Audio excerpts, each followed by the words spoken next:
Hey guys, just had an opportunity to watch a film, so I'm going to do a quick review tonight.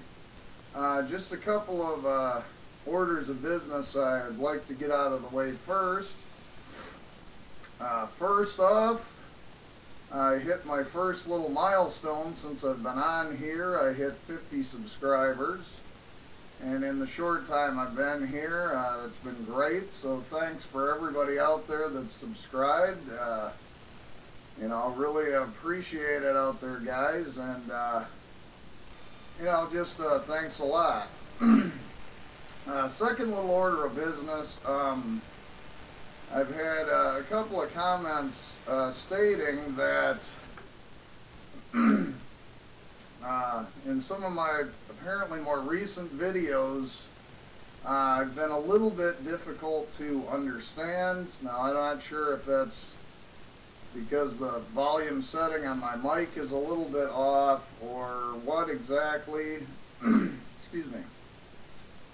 So I'm going to try to speak a little bit louder and a little bit slower, so hopefully that's not an issue anymore, guys. Okay, that aside, I decided I just showed this film in my recent collection update, so I'm going to review the Total Blind Buy for me, Would You Rather. Excuse me. It is a 2012 film.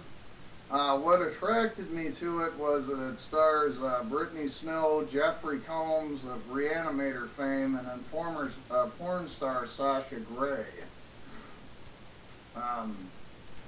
But basically the story opens with this gal played by Brittany Snow named Iris. And she's busy going to a job interview. To try and be a waitress at this restaurant. And she has the interview, and the guy says, well, I'm not sure if we have a position, excuse me, open, but I will call you later today. Anyway, she goes back to her apartment, and you find out that she's got a brother that lives with her that's very sick. He needs a bone marrow transplant, so he's not in good shape.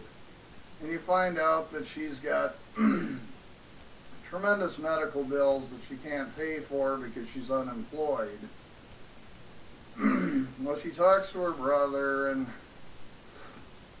he tells her, you don't have to do this for me, and, you've got your life to live. And she's like, no, it's been difficult, but there's no way, I wouldn't do anything to help you out, and so on.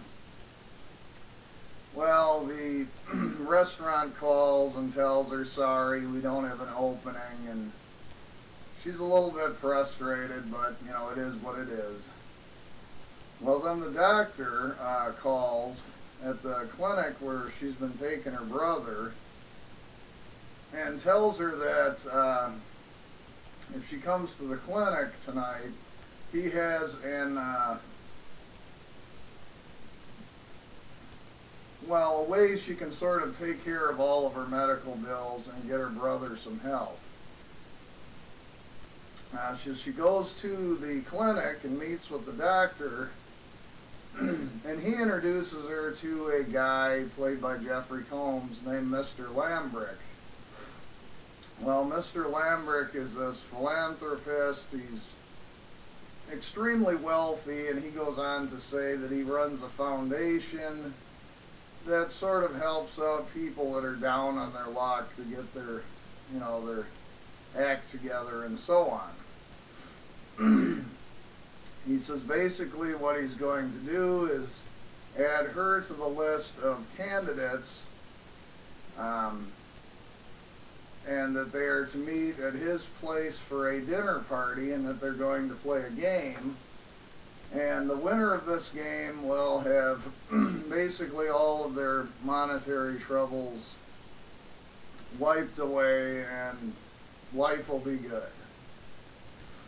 So she shows up at this dinner party. Well, first I should back up. She tells her brother that you know, things have been stressful, so she's going to go out with some friends because she hasn't been able to go out in ages. And he's like, well, you know, go have a good time.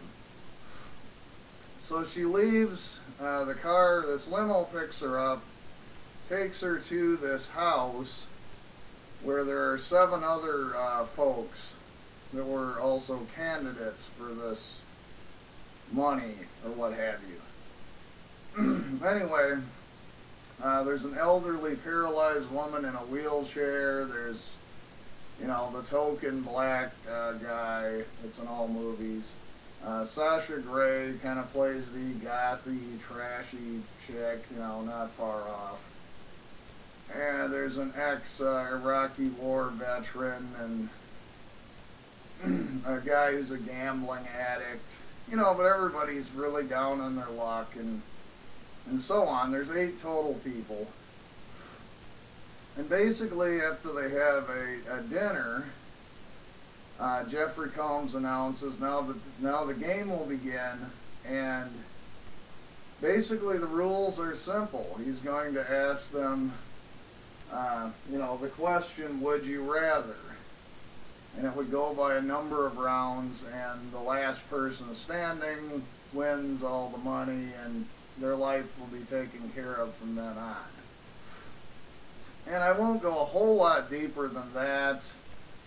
Anybody that's familiar with Red Room 1 or 2, it's a very similar premise. I'll give you an idea of some of what goes on though. The first round, he brings in these car battery shock torture device, and each person gets to choose either they want to shock themselves or shock the person next to them.